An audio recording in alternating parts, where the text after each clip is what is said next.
Anong cravings mo na street food? Dirty ice cream na nasa pandesal. Really good. Masarap. Nakakamiss nga yun, ano? Wala na masyadong ganun. Ikaw ba, Rebs? Anong kinikrave mong street food? Squid balls lang. Suka o yung Suka. salsa? Sarsa, panglampa yun eh. Pasitabi ho sa mga lampa. Hindi ho ibig sabihin na mahilig kayo sa sarsa. Ikaw, Roger? Okoy. Okay? Okoy. Okoy o kokoys? Okoy. Oko.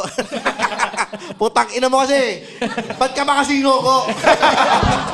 Hindi ako, namimiss ko kumain ng 1 day old.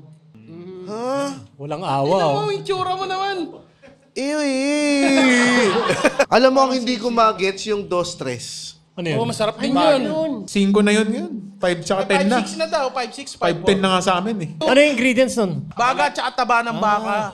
Wala, hindi ko kaya yan. So may karton din, masarap eh. Ang ganda kasi tignan nun, di ba? Yun ang Jenga ng ng street food eh. Oo, parang nga siyang Jenga eh.